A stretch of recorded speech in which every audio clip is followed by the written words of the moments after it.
الشیطان الرجیم بسم اللہ الرحمن الرحیم۔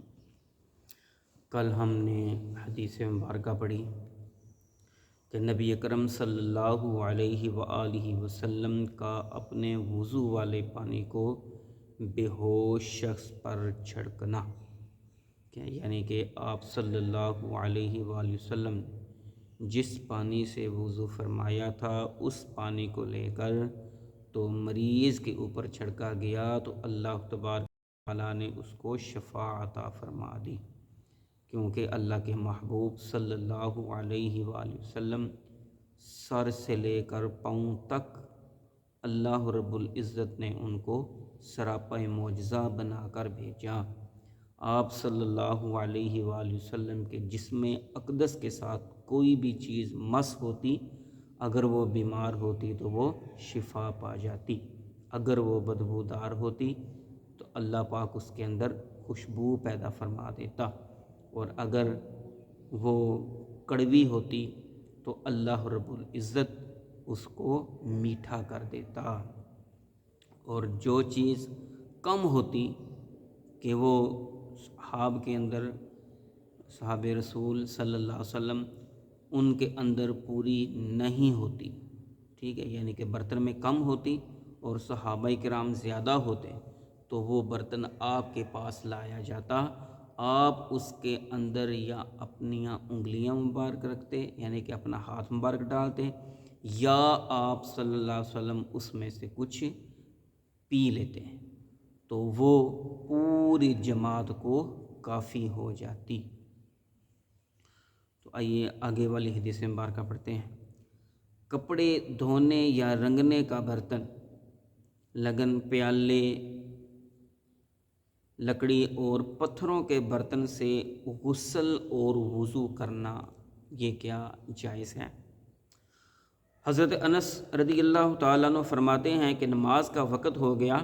جس کا گھر قریب تھا وہ کھڑا ہوا اور اپنے گھر وضو کے لیے چلا گیا، اور کچھ لوگ رہ گئے تو رسول اللہ صلی اللہ علیہ وآلہ وسلم کے پاس پتھر کا ایک لگن لایا گیا، برتن لایا گیا، اور اس میں پانی تھا، اور برتن میں آپ کو اپنی ہتھیلی پھیلانے کی گنجائش نہ تھی، اور تمام لوگوں نے جو آپ کے پاس تھے وضو کر لیا، اور ہم نے کہا، یعنی حمید بن ابو حمید الطویل جو اس حدیث کے راوی ہیں، اے انس تم کتنے لوگ تھے؟ تو فرمایا ہم 80 یا اس سے کچھ زیادہ لوگ تھے۔ دوسری حدیث مبارکہ، حضرت ابو موسیٰ اشعری رضی اللہ تعالیٰ عنہ فرماتے ہیں، نبی اکرم صلی اللہ تعالیٰ علیہ وآلہ وسلم نے ایک پیالہ جس میں پانی تھا منگوایا، پھر آپ نے اس میں ہاتھوں اور اپنے منہ کو دھویا اور اس میں کلی کی۔ آگے والی حدیث مبارکہ، حضرت عبداللہ بن زید رضی اللہ تعالیٰ عنہ فرماتے ہیں، رسول اللہ صلی اللہ علیہ وآلہ وسلم تشریف لائے تو ہم نے پانی نکالا اور پیتل کے برتن میں آپ کو پیش کیا، اور آپ نے وضو فرمایا، آپ نے اپنے منہ کو 3 بار اور ہاتھوں کو 2 بار دھویا اور اپنے سر کا مسح کیا، یعنی ہاتھ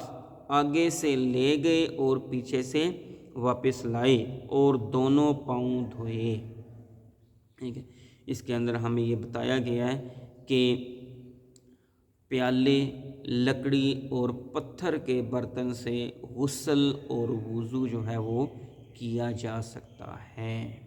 ٹھیک ہے۔ تو یہاں تو اللہ کے محبوب صلی اللہ علیہ وسلم کے معجزات جو ہیں وہ بھی بیان کیے گئے، ٹھیک ہے، کہ پانی کم تھا اور صحابہ کرام نے وہ پیالہ لایا تو آپ صلی اللہ علیہ وسلم کے ہاتھ بھی مبارک بھی اس میں نہیں داخل ہو سکتے تھے، پھر بھی آپ صلی اللہ علیہ وسلم نے جو ہے نا وہ اس سے پانی لیا اور وضو فرمایا، تو اس پیالے میں وضو فرما کر جو ہے نا وہ پھر صحابہ کرام کو دیا۔ جب صحابہ کرام نے اس سے وضو کیا تو سارے صحابہ کرام نے وضو سے فرما لیا، ٹھیک ہے۔ تو پوچھا گیا کہ صحابہ کتنے تھے؟ تو فرمایا گیا کہ 80 یا اس سے بھی زیادہ صحابہ تھے۔ اب یہ دیکھیں کہ ایک برتن ہے چھوٹا سا، ٹھیک ہے، اس کے اندر ہاتھ بھی پوری طریقے سے داخل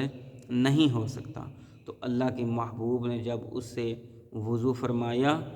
تو پانی میں اللہ رب العزت نے اتنی برکت عطا فرما دی کہ 80 یا اس سے زیادہ صحابہ تھے جنہوں نے وضو بھی کر لیا اور پھر بھی پانی ختم نہیں ہوا۔ یہ ہے میرے